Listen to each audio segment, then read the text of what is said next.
കൊടുങ്ങല്ലൂരിൽ മാതൃസംശം പോയി മടങ്ങിവന്ന് സർവാഭരണ വിഭൂഷിതയായി വിളങ്ങിയ ചെട്ടികുളങ്ങര ദേവി നൽകിയ കാർത്തിക ദർശനം ഭക്തർക്ക് ആത്മനിർവൃതി പകർന്നു.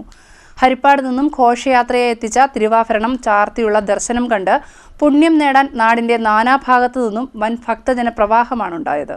ഭക്തസഹസ്രം ചെട്ടികുളങ്ങര ഭഗവതിയെ സർവാഭരണ വിഭൂഷിതയായി കണ്ടു തൊഴുത് കാർത്തിക ദർശനത്തിന്റെ പുണ്യം നുകർന്നു. രാവിലെ 9 മണി മുതൽ വൈകിട്ട് 6:30 വരെ തിരുവാഭരണം ചാർത്തിയുള്ള ദർശനം നടന്നു. ചെട്ടികുളങ്ങര ഭഗവതിക്ക് രാജഭരണകാലത്തുൾപ്പെടെ നൂറ്റാണ്ടുകളായി ലഭിച്ച പരമ്പരാഗതമായ തിരുവാഭരണങ്ങൾ ഹരിപ്പാട് സുബ്രഹ്മണ്യസ്വാമി ക്ഷേത്രത്തിലെ സ്ട്രോങ് റൂമിലാണ് സൂക്ഷിച്ചിരുന്നത്.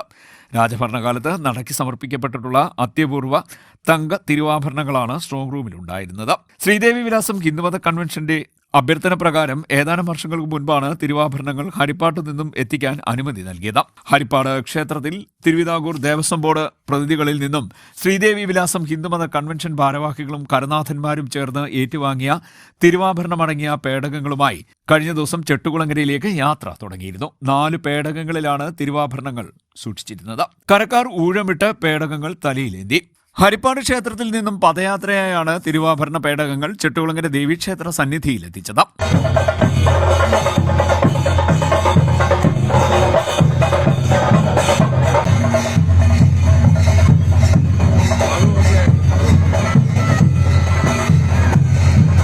കിഴക്കേ നടയിലുള്ള ദേവിയുടെ എതിരേൽപ്പ് മണ്ഡപത്തിലാണ് തിരുവാഭരണം രാത്രിയിൽ സൂക്ഷിച്ചത്. തിങ്കളാഴ്ച രാവിലെ ശ്രീദേവി വിലാസം ഹിന്ദുമത കൺവെൻഷൻ ഭാരവാഹികളും കരനാഥന്മാരും ചേർന്ന് ഘോഷയാത്രയായി തിരുവാഭരണം ശ്രീകോവിലിന് മുമ്പിൽ സമർപ്പിച്ചു.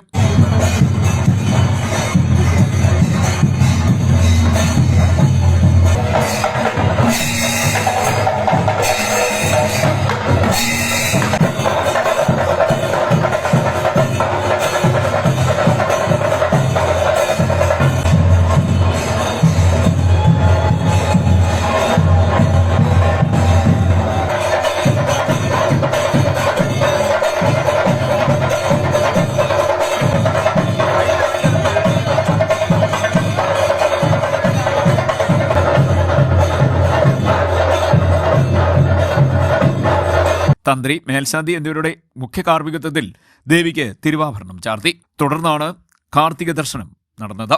വൈകിട്ട് 7 മണി മുതൽ മെഗാ കുത്തിയോട്ടം ഉൾപ്പെടെയുള്ള ചടങ്ങുകളും പരിപാടികളും നടന്നു. CDNet news, Kayamkulam.